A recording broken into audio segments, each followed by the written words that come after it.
तसंच शशिकांत भाऊंना भेटून जो लढा त्यांनी गेल्या 15 दिवसांमध्ये उभा केला होता, लोकांनी सुद्धा प्रतिसाद हा दिला.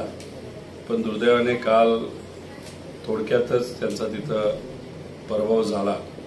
पण त्यांनी दिलेला लढा आणि खास करून शशिकांत शिंदे साहेबांच्या बाबतीत जर एखादी गोष्ट बोलायची झाली तर निष्ठा, पवार साहेबांवर असणारं प्रेम, साहेबांवर तर प्रेम आहेच, पण पुरोगामी विचार, शिवशाहू फुले आंबेडकरांचा विचार याच्याबद्दल असणारी त्यांची निष्ठा, तर ह्या सगळ्या गोष्टी मलाही आवडतात. मी या सर्व गोष्टींचा आदर करतो. आणि जेव्हा काल मताधिक्य न मिळाल्यामुळे त्यांचा थोडक्यात पराभव तिथं झाला, मला राहावंसं नाही वाटलं.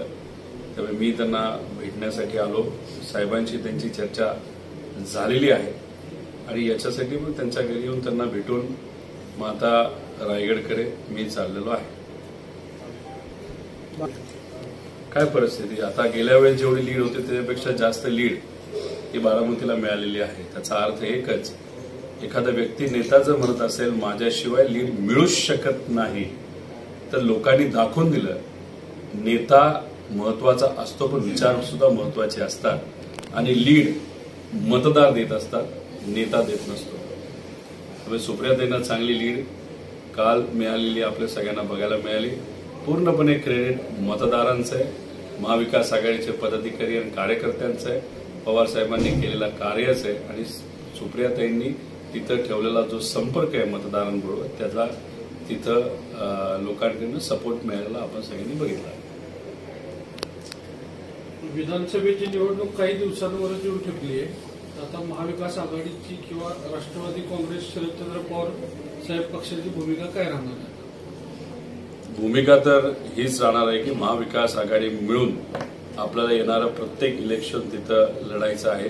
त्यामुळे विधानसभेला हे जे काही नातं आहे महाविकास आघाडीचं जे घट्ट झालेलं आहे ते अजून घट्ट करून विधानसभेला कमीत कमी 200 जाग्यांवर आपले उमेदवार निवडून आले पाहिजे आणि सत्ता ही आपली आली पाहिजे आणि महाराष्ट्रातल्या जनतेच्या हितासाठी आपल्याला काहीतरी करता यावं सत्तेच्या माध्यमातून, असा आमचा सगळ्यांचा प्रयत्न असणार आहे.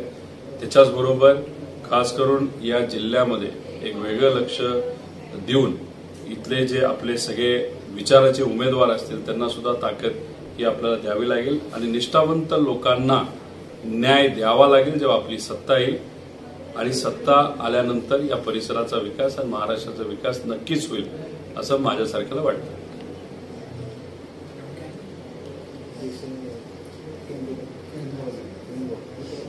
विचारा. एनडीएची पण बैठक आज आहे असं आम्हाला कळतं, पण थोडंसं जे नेते एनडीएचे दिल्लीला जात होते बोलत असताना आत्ता तरी आम्ही एनडीए बरोबर आहोत असं काही घटक पक्षांनी का बोलला असा मला प्रश्न पडलेला आहे.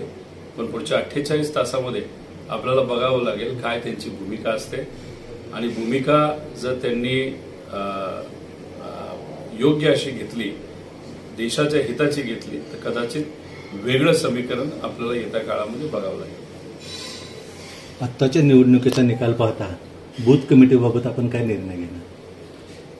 एकतर प्रत्येक जिल्हा, प्रत्येक तालुका इथं पार्टीचे जे सर्व प्रमुख आहेत त्यांनी थोडंसं लक्ष हे आपल्याला द्यावं लागेल. त्याच्याचबरोबर जिथं कुठं आपली संघटना कमी पडली याचा एक खोलात जाऊन अभ्यास करावा लागेल. जे हक्काचे मतदारसंघ होते तिथं आपण कमी का पडलो, का तिथं मतदान आपल्याला मिळालं नाही. त्याच्याचबरोबर तुतारी वाजवणारा माणूस हे आपलं चिन्ह होतं, तर 9व्या नंबरला जे दुसरं चिन्ह होतं ज्याचं कदाचित ट्रम्पेट हे नाव असलं तरी काही लोकांनी वेगळाच प्रचार करून तिथं तुतारी म्हणजे तेच चिन्ह आहे असा एक प्रचार इथं झाला आणि असं आकडेवारीत असं दिसतंय 40-50 हजार मतदान त्या चिन्हाला तिथं झाले. त्याचा अर्थ संघटनेच्या माध्यमातून लोकांपर्यंत आपण आपलं चिन्ह हे घेऊन जाऊ शकलो नाही. लोकांचा पाठिंबा हा तुतारी वाजवणारा माणूस नाही तर शरदचंद्र पवार राष्ट्रवादीला होता, पुरोगामी विचाराला होता, आपले उमेदवार शशिकांत शिंदे साहेबांना होता, पण कुठेतरी संघटना कमी पडली, चिन्ह पोचू शकलं नाही. त्यामुळे ज्या चिन्हाला मतदान व्हायला पाहिजे होतं त्या चिन्हाला न होता दुसऱ्याच कुठल्या तरी चिन्हाला झालं जे तुतारीसारखं दिसत होतं असं कुठेतरी आपल्याला जाणवतं. त्यामुळे उमेदवारांनी 15 दिवसात खूप कष्ट घेतले तरी सुद्धा संघटना काही प्रमाणात कमी पडलं असं आपल्याला म्हणावं लागेल. लोकांनी सपोर्ट केला, सहकार्य केलं, त्यांचे मी आभार व्यक्त करतो. पण संघटनेने कुठेतरी अजून जास्त ताकदीने काम करायला पाहिजे होतं अशी जाणीव इथं आल्यानंतर नक्कीच झालेली आहे. डाव म्हणतो ज्याच्यामध्ये सिमिलर दिसणारं चिन्ह आपण घेऊन लोक त्याला मतदान करतात. पण असा रडीचा डाव आणि ही रणनीती एकदाच चालू शकते, विधानसभेला ती चालणार नाही.